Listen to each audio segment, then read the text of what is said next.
Alright, so let's talk about the contest mode raid because there was a lot of divisiveness with that. I made my video yesterday talking about how it was the best raid race ever, and I stand by that. And I even called out that they had some bugs and server issues and things like that, but I didn't want to go into it in that video. I wanted to stick to the positivity that was the actual raid race itself. That had nothing to do with the quality of the raid.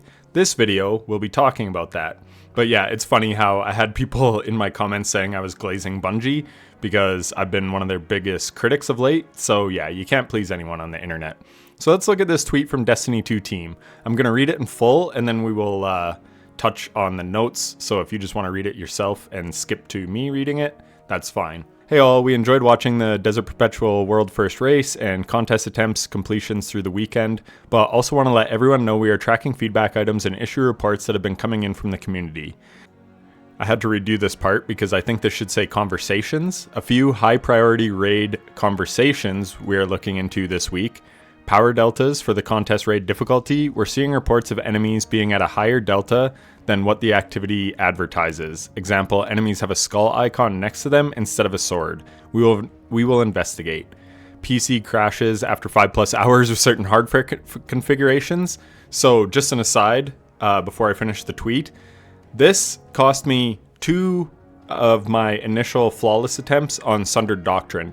Both times after the second boss, when I was on my way to final, it was right around that 6-hour mark of me just having the game open and the memory leak crashed my game. So twice on a flawless run, it's super disheartening. And we'll talk about other disheartening bugs that affected day one teams in a minute. But I just wanted to say I have personal experience with this and it's super fucking annoying when you're doing high-end hard content. You've worked your ass off, you're 45 minutes into a flawless run of a new dungeon and your game just stops working. So, and this has been an issue for years and years and years. So yeah, anyways, I'm glad they're finally looking into that, but it's been a problem for a long time.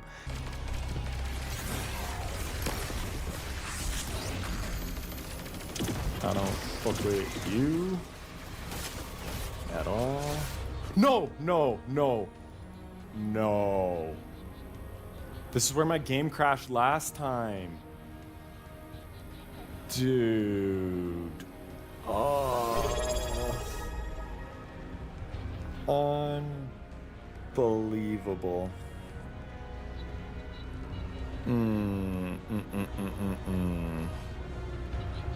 We do not like that. No.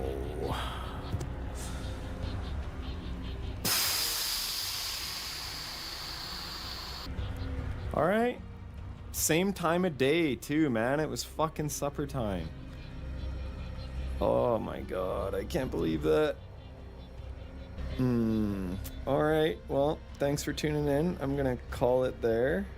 I might do a solo flawless commentary walkthrough and just piece it together because I'm basically flawless up to boss here.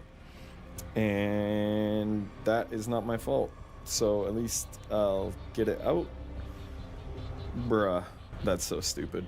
3 rally flags not fully refreshing ammos and abilities consistently. This was even happening in Salvation's Edge to a degree.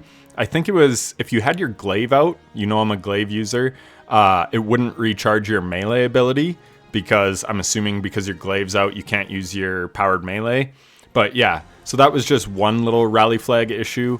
But these ones were much, much worse. It wasn't giving people supers, this and that. But we've also had it where you have to wait like 5 minutes to rally, or you'll have to leave the raid and come back because the rally flags aren't working. It was especially egregious in this raid, but it's definitely been a thing for a long time because I know it was happening to us in Salvation's Edge where sometimes you just couldn't rally.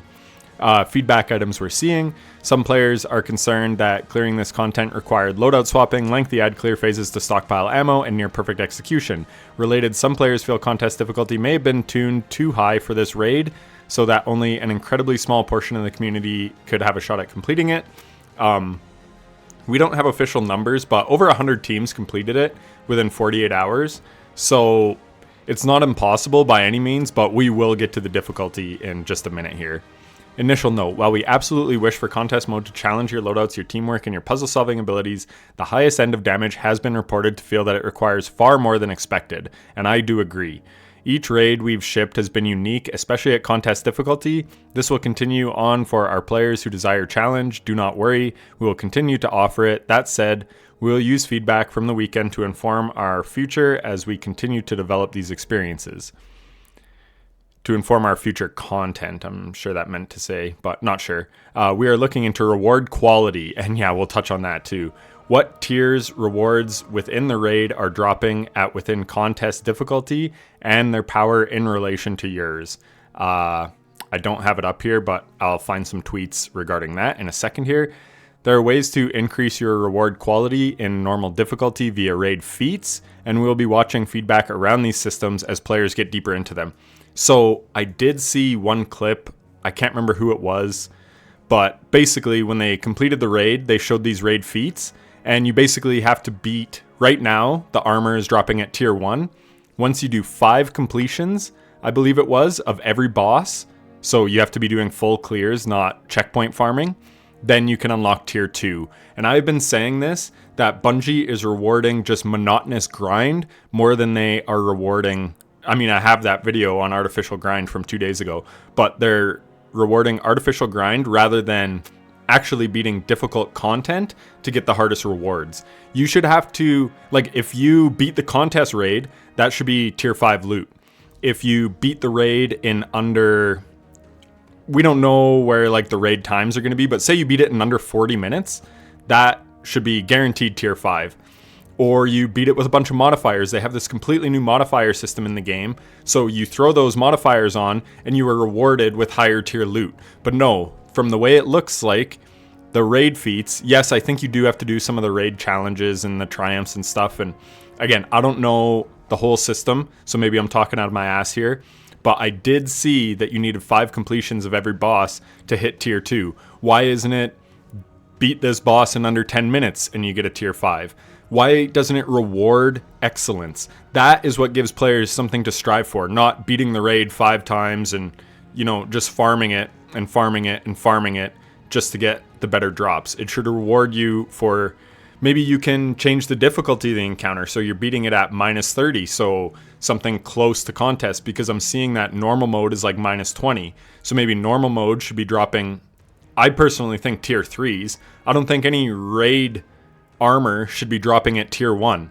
Again, they have their whole system completely messed up. Raids are like pretty much the pinnacle endgame content in the game, and then people are beating it on contests and getting a tier 1. It's absolutely stupid. So this is not an exhaustive list of all the feedback or issues that we have seen come through, but we wanted to let you know we are monitoring the conversation. Please share what other thoughts you have below, and we will keep an eye on this thread as we start digging into these items. Expect some updates on alternative investigations we've been in, sprint issues, audio issues. So yeah, there was lots of sprint issues. So say you're trying to get away from a wyvern and your sprint stops working. That is another like huge problem.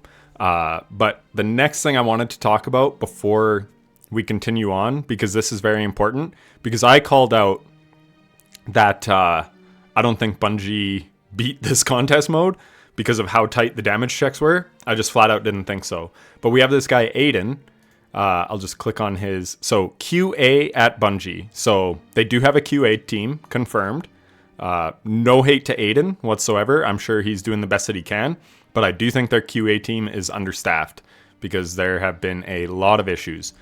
But yeah, so I just want to find the tweet where it talks about how they actually cleared the encounters, because they did say that they did. All right, so I found a thread on Reddit that linked the tweets from that QA tester that I was showing.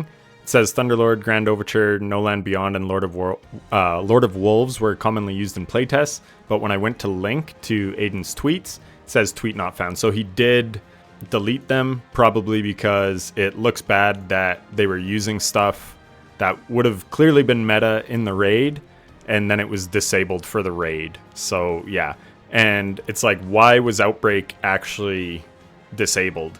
Obviously there's lots of good super regen weapons. Outbreak is one of them, but like Thunderlord clearly was good. I don't know, it just seemed like they were just kind of picking what they thought people might gravitate towards. Maybe there was a real issue, who knows? And then now that I'm going back to look at it, I can't find it. But what he basically said was that they were doing loadout swaps, and they said they used Grand Overture a lot, which doesn't surprise me because it's honestly the long phase DPS king or total damage king. And this raid was basically 4 total damage checks. So yeah, it didn't surprise me to read that they use Grand Overture. Unfortunately, I cannot find those tweets, but I know I read that yesterday. I don't know if they use Choir of One. I can't remember exactly what his tweet had said, but Grand Overture was on the banned list, and they did say they used it, but they did also say they used loadout swaps and this and that. So yeah, basically it was cleared by them. I implied that they probably didn't clear it, but you also have to remember that QA, so they know the mechanics. They're like being told how everything works. So there's probably ways to maybe extend damage phase or buff your team. Like we had that way back in the, oh my god, what's that raid with the giant brig boss? Here it is, Scourge of the Past. So yeah, you had to like link up to deal double damage to the boss. So anyways, what I'm trying to say is these guys know the mechanics in and out when they're testing it. So it did seem very difficult on day one contest, but maybe people didn't know exactly the most optimal ways to do the actual mechanics for DPS. So yeah, I do believe they cleared it, but I still do question whether the sandbox that they cleared it in was 1-to-1 with what contest mode was, because contest mode was absolutely brutal, and you were using all of your ammo from a Thunderlord and then swap in a Lord of Wolves, and you were still barely hitting those damage checks. Granted, with something like Grand Overture, you can load up 20 missiles, and now you have massive burst DPS, so like that final stand on the final boss would have been a lot easier with Grand Overture, and just ammo economy in general. But yeah, so let's look at some other tweets speculating about the enemy difficulty. So Jover rated day 2 of Desert Perpetual in the books, and I will continue dying on the hill that something is borked. 6 loadouts required for 1 DPS phase goes completely against Bungie's own philosophy of what they want Destiny 2's gameplay to be. Absolutely no way this was intentional. And then he goes on to quote Bungie themselves in a twid from last month, talking about gear swapping and how they want to get away from menu gameplay, as many people are calling it, and how this was basically menu gameplay the raid. Mr. Gaming Counselor, he actually did beat the contest mode raid, and he says, hey guys, contest mode is over. We didn't really playtest our game. Sorry about that. Our bad. We'll try harder next time. Yeah, if you're only using one weapon, you will not beat it. You do not have the ammo. You will not. The damage phase lasts too long to like not try to use multiple weapons. You need all 3 weapons, and all 3 of your weapons need to be surged like differently. Giga tiered. And we can't change it now. Like we can't bring the game down. There's a funny tweet I saw that someone like grabbed something from a TWAB, them talking about how like like swapping armor and blah, blah, blah guns, like everything like wasn't intended. So like that's why we have these not swap things. Yeah, people were doing some conspiracy theory stuff in chat earlier today too. Yeah, it's just no. It shouldn't take 0.01% of players 10 It take every 5 goal. fucking loadouts to kill a boss. That's a little much for me. Yeah, personally. Yeah, I mean, I think think cool, but I think this is a I reckoning don't hate moment. it, but So I feel like it's a reckoning moment. That's what I said. I Yes, think yeah. yesterday. Yeah, They're like, something this is, we can't challenge you It's a anymore. wake-up because call. You have Like every this- exotic on. You always have surges. You always have ammo. So let's talk about that enemy scaling. Here's Mossy Max. So here was his initial tweet. The combatant power in contest raid shows 130, but skulls don't appear on HP bars unless at minus 40. And yeah, skulls were appearing instead of swords on the enemies. So damage numbers are 0.282x as high as firing range, which is consistent with a minus 40 delta with a 10% buff, likely compensating for the missing new gear bonus. Because they said for the day one the contest mode raid, 2 days now, that the gear bonus would not apply. But then he has a correction here. Now that I've slept, it's 0.282x compared to old baseline. Compared to the new lower shooting range / patrol baseline, it's 0.313x as high. And all of this can't be compared apples to apples with old contest raid because HP scaling is all different. So yeah, they've completely reworked the entire, basically all the systems around the game, from like build crafting and like how your abilities scale to how damage, outgoing damage and incoming damage scales in PvE. So everything is just way different now. And then you have Saint Cobber. Apparently normal Desert Perpetual is still at -20 Delta. Didn't want to sound completely washed yesterday, but it did feel much closer to a legendary campaign than the base version of the raids. So yeah, if you didn't know, well, Desert Perpetual is -20 Delta, but I heard that like regular raids and dungeons are all -10 when they used to be -5. But again, all the scaling's different. But what it really means is that the bosses are apparently much harder to kill now. Plus, Bungie also made a change where red bars sort of like, they don't really scale up their health, but mini bosses and bosses do. And Salta Greppo had a really good long tweet about basically just spongy enemies and how it's artificial difficulty.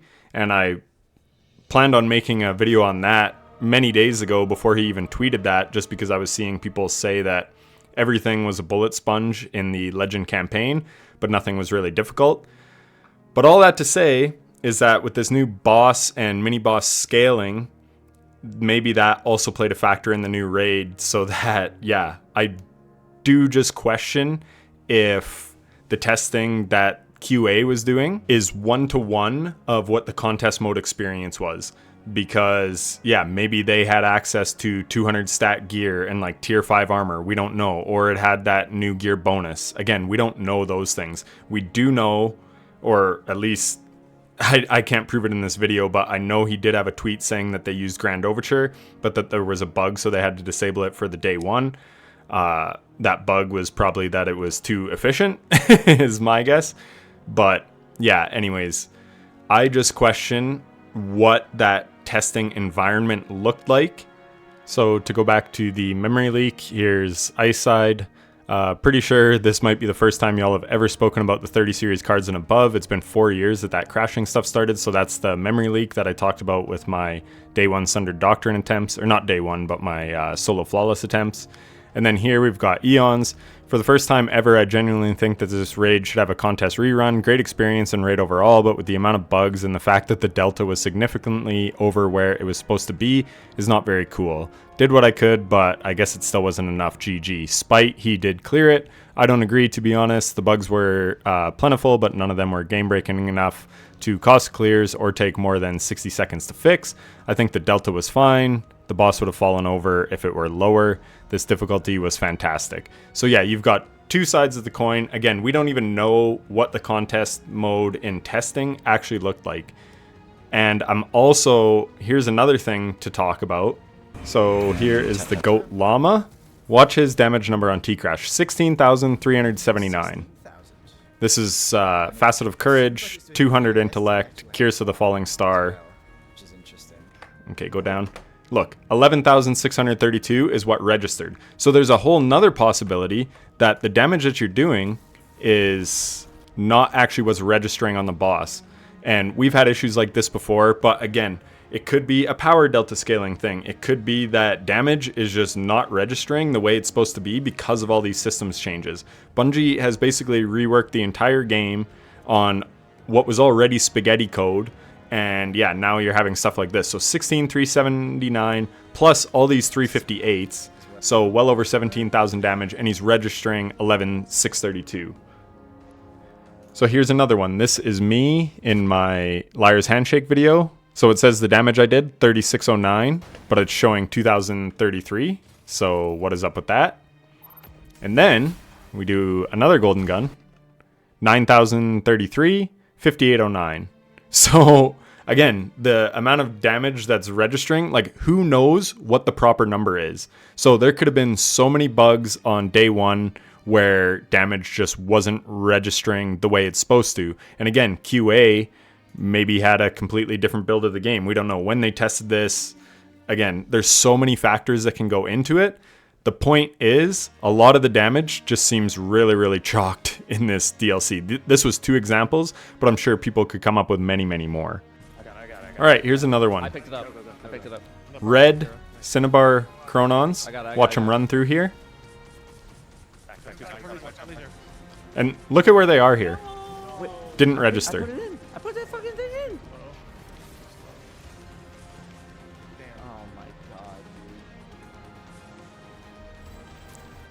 So these guys are how many hours into a raid, getting ready to push to final stand, and you have a bug like that take you out.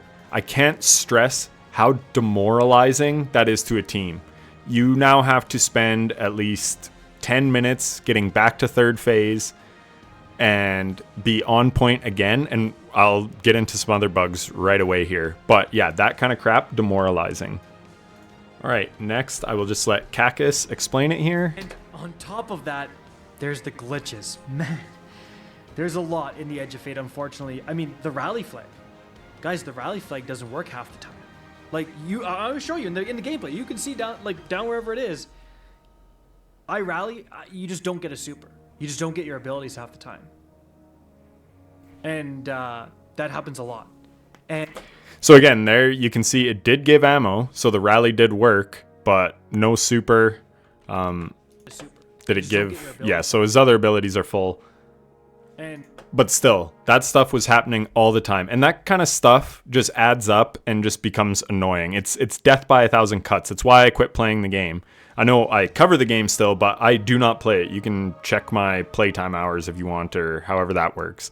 But like legit, I don't play the game because I just got sick of the constant onslaught of bugs, and I'll make another video just on bugs, but this one is more just focusing on why this raid is so divisive right now. So here's another clip. I'm just going to mute it, but this is Tyrax. He was on the world's first Salvation's Edge team. Look at the boss health bar. They're getting ready to go to a final stand and hopefully win world's first. World's first was not over yet. And then Tides had also got disconnected at the same time. And again, I just can't tell you how demoralizing that kind of stuff is when that's happening. The only experience I really had with like super bad bugs is Vow of the Disciple. There was obviously all the disconnects. But again, it's super disheartening. But the other thing on Vow of the Disciple was there was bad desync on Ralk. So you'd be like missing... So here's Tyrax loading back in. It wasn't like the whole team got disconnected, it was just him, and now look, they're like on damage, but that wipes the run. And when you're competing in a world's first, like there's so much pressure and all this stuff, and then you just get fucked by the game. That has got to be so demoralizing. But back to the Ralk thing, like me and my team, we were like avoiding where his beams were telegraphed to go, and then you'd get hit by them. And it's like it was just so incredibly heartbreaking because you're doing everything you can and then the game screws you over. Here's another one. This is from Water on Twitter. So he's the tractor guy and he is running mechanics. So just watch what happens here. So alignment charge. He needs to run through these things, I think, to like activate the magnets. I don't know, I haven't played the raid. The first one 3 times. Oh my god. Yeah, no, we wiped. 6. I'm so fucking mad.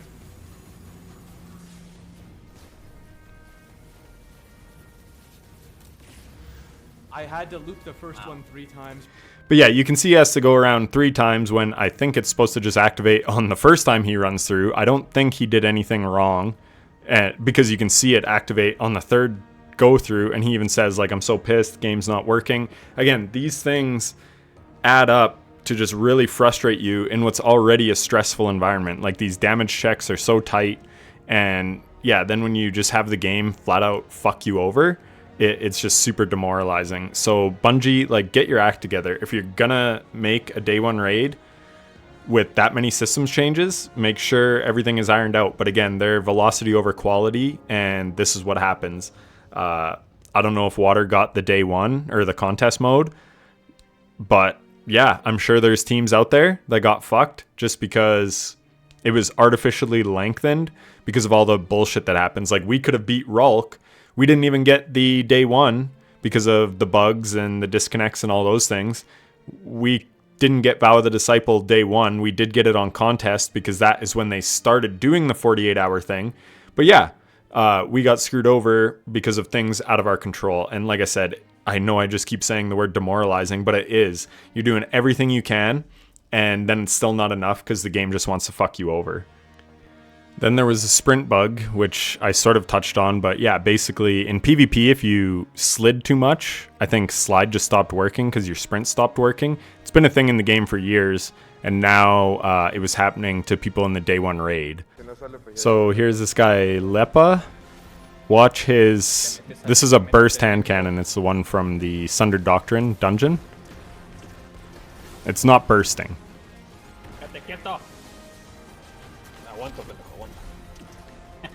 So yeah, just more bugs. Again, this one, it's like sort of minor, but again, it all just adds up to just make an already hard, like super hard contest mode raid that much more difficult.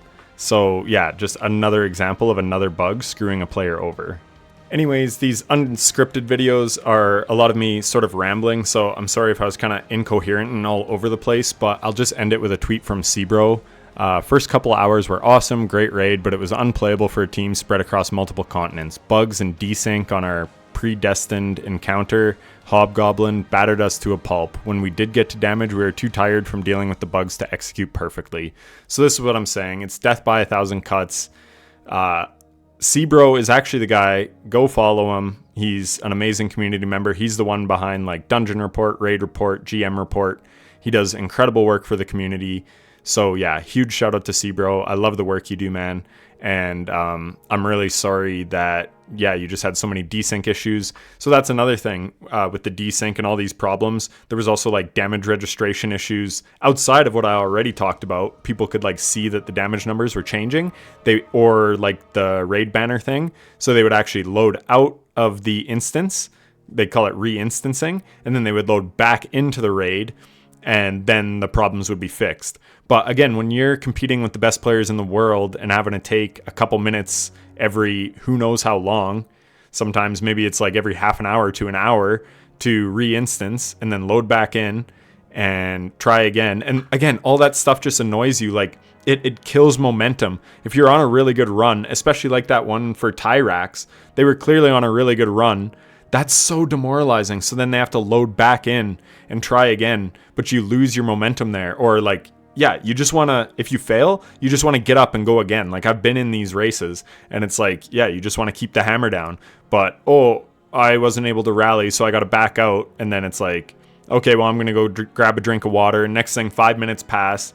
And yeah, you just want to like keep the ball rolling. And it's so difficult to do that when all these issues are happening. So, but yeah, we'll probably never know the true story. The TWID on Thursday should be interesting. I might actually read it. I did want to talk about one other thing before I go. G miners, with how OP Titans were for this raid, it's another reason I don't think 3 to 4 days is enough to grind for a raid race. Don't give me time to grind armor on Titan, so I felt like I couldn't swap for an extra crash against Koragos. Second week release is always perfect. Totally agree, but I do want to talk about how fucking ironic this is. Because, listen, I play all 3 characters, or I did when I was playing the game. And Titans are the best in solo dungeons, in my opinion. And I mean, you look at all the fastest, like the world record speedruns for solo flawless dungeons. It's Titans. And yeah, it was Hammer Titan, and then it switched to Prismatic Titan for me. And then they're not good in one raid in Salvation's Edge, and everyone says, oh, Titans have no place in endgame. And then fast forward to this raid where it's all get T crashes as much as you can. And that's another thing with this raid is that a lot of people didn't like, and I do agree. I love watching boss bakes, and obviously the boss mechanics are different and this and that, but every single one was a long damage phase rather than like a quick burst DPS check like something like Atrax or something like that. It was all just how can you deal the most total damage. So it really required Cenotaph and Aeons and ammo generation and all this stuff, which does just get monotonous. I mean, we had to do it for what's his name, War Priest on challenge mode King's Fall, and we did, but to have to do that that was one encounter, right? It wasn't like we were running out of ammo like crazy even on Golgoroth, or maybe we were, but I just know that War Priest was like a super hard damage check back then. And that being said, there was still like some setup you could do. Font mods were in the game back then, so you could like do Font of Might with all these things. So there still was like build crafting stuff to do, just like there was with all like the menu swaps in this one.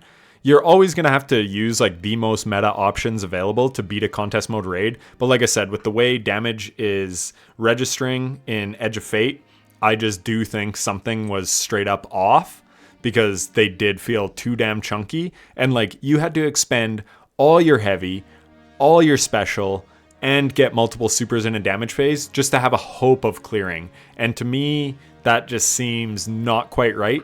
But back to the point I'm talking about with G Miner's tweet here, with how OP Titans were for the raid, blah, blah, blah. Just 1 year ago, everyone was saying you can never really beat day one salvations without 4 hunters on your team. And it was sort of true.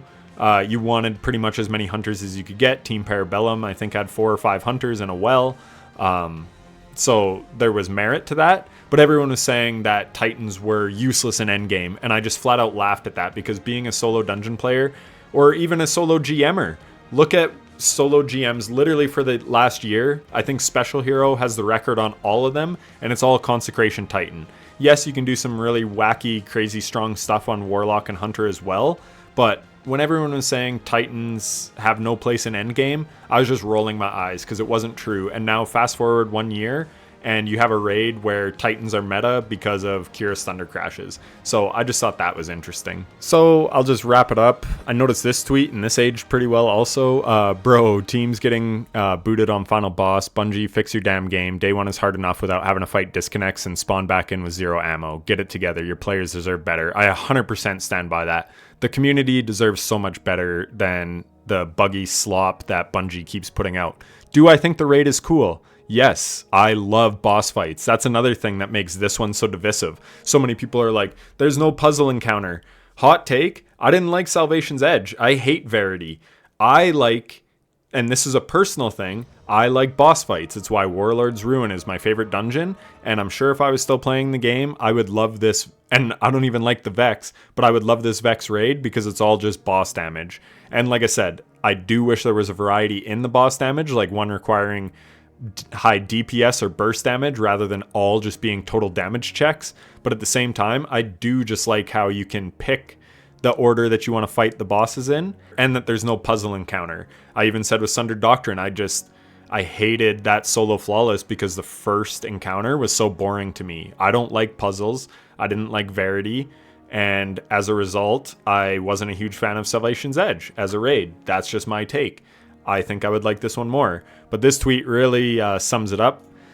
Playing the day one raid, terrible. Watching the day one raid, super good. That's why I made that video yesterday saying that watching the raid race was crazy enjoyable, because it was. I genuinely had a great time for the 16 hours that I was there, and I stand by that. But playing the day one raid, I can see why people were so damn frustrated, because between all the bugs and glitches and potentially damage not registering properly / power scaling was wrong, and maybe they were fighting under where they should have been, I can totally see people's gripes with it. So anyways, like I said, I rant on these non-scripted videos, but I did just want to give my take on the actual day one raid race, or on the actual raid itself, rather than just the day one raid race. But yeah, I can see why people... It's funny, there's just so many divisive things. I could go on for another hour showing you tweets and comments on my YouTube videos that I've read, but you get the point. It would just be regurgitating the points that I've already made. So